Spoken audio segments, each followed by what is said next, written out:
Yes, the other thing about today, and you mentioned before, Filomena, was it's Europe Day. And I'd like to find out the significance of that for Portuguese people.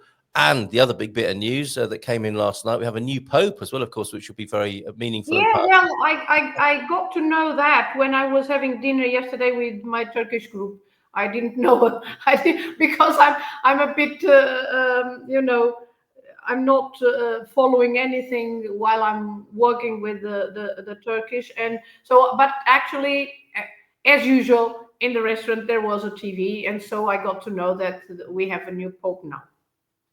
Amazing. Okay, so that will be Pope Leo, who is I don't know if we've had American popes before, but it's very interesting. We have Trump in the White House and an American pope as well. It's going to be an interesting power dynamic, isn't it? Just when Donald Trump thought he was ruling over quite a few people, along comes an American pope with an even bigger audience. So that's going to be interesting to see unfold. Europe Day, then, here, celebrated in Portugal. Portugal, of course, one of the oldest nations in Europe, came into existence in 1139. Borders that have barely changed since 1297. Joined the European Union on January the 1st, 1986, and became a member of the Schengen area on March the 26th in 1995, and replaced the escudo. I don't know if you remember those, Norman. Well, yes, we do remember. Well, they were replaced on January the 1st, 1999, as part of Portugal's journey here in the EU. Well, what's the significance for the Portuguese, Filomena, would you say? Well, for the Portuguese, of course, for example, when I was teaching at school, and because I was teaching English, I used to, and also not just because I was teaching English, but because I was managing international projects, because I have been doing international projects for many, many years, about 20 years or over 20 years. So. Right. Then we used to make, for example, an exhibition at school about the importance of being a united group of countries, right? So a cooperative Europe. And this was actually this idea of a united European Union was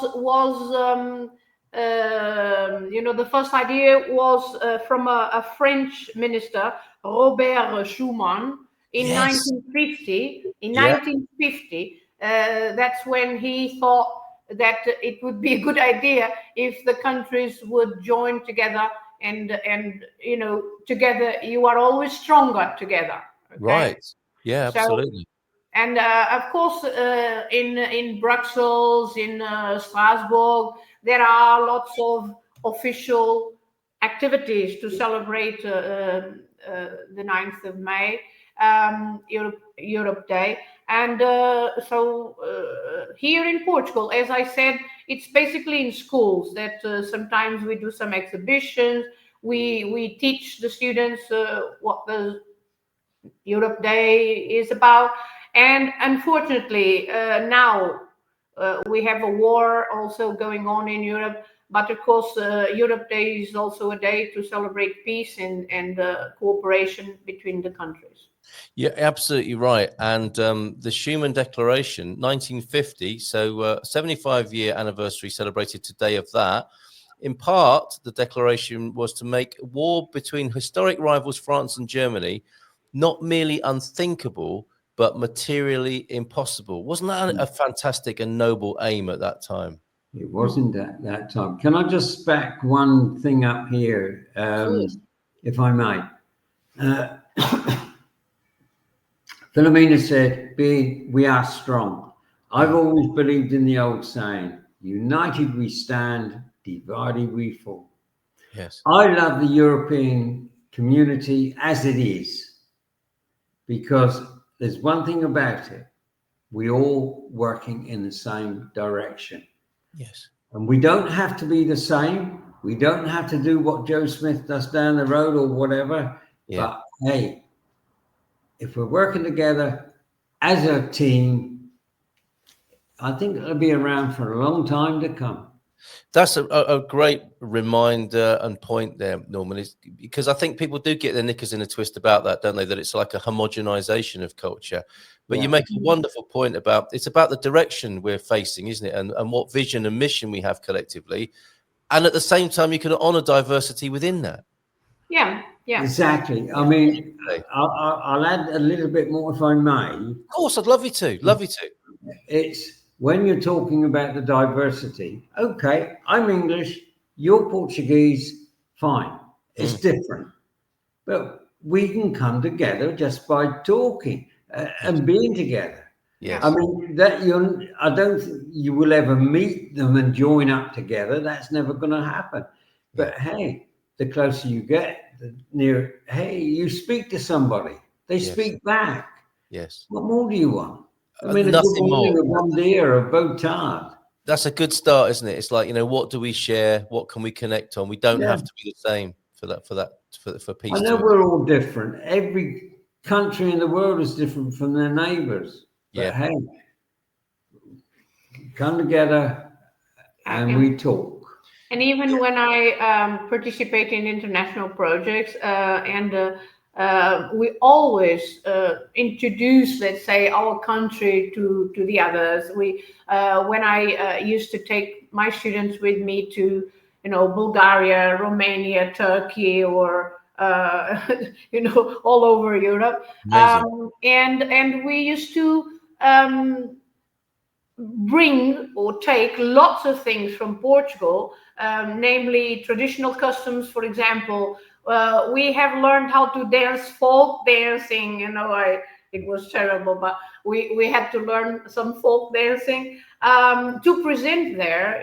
We always presented Portugal and the other countries, Italy or Turkey or Bulgaria or whatever it was. They also said something about their country. And so we presented our culture to the others. And of course, it was about sharing those different cultures and learning with them. And so it was, that's why it was an interchange of ideas, of cultures. So I've always loved doing that. And I'm still involved because even now, I have teachers from Turkey, and so I still get involved with these kind of projects, and I love it. I love that as well. And here we are on the screen, looking like the Treaty of Windsor. There's a great connection, of course, between the Brits and the Portuguese. That, of course, I think was based on having common enemies. And in our day, I think we can base our connections on having common ideals and noble ideals, which I guess connects completely with yoga as well, does it not, Norman? The word means union, doesn't it? And it's about union. Yes, indeed. Together we stand in yoga, and divided we fall as well. It's like it is bringing all the body's systems together, isn't it, into unity and accord, which is exactly what we're talking about here on Europe Day. And thank you. It's a lovely note to end on. It's beautiful to hear of this and what really is at stake and what's being celebrated. And just a final word on the Portuguese. I do love the exemplification of that in Portuguese culture generally, of patriotism. It's a patriotic country with a very open mind and an open heart that I think both you and I, Norman, have benefited from. I think I would say, yes, we have, definitely. As I say expats, as Brits, yes, when you come together with the Portuguese, I'm not going to really say that they are the best in Europe because I don't know everybody, but in saying that, we are. There you go. I'll say it. You can come in and you can talk. And nobody's pushing you away. That's how I find it.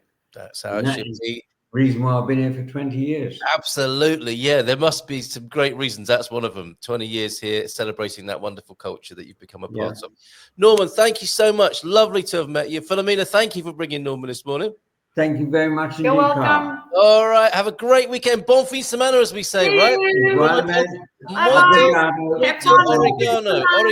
Oregano to you. All right. Ciao, ciao. Bye for now.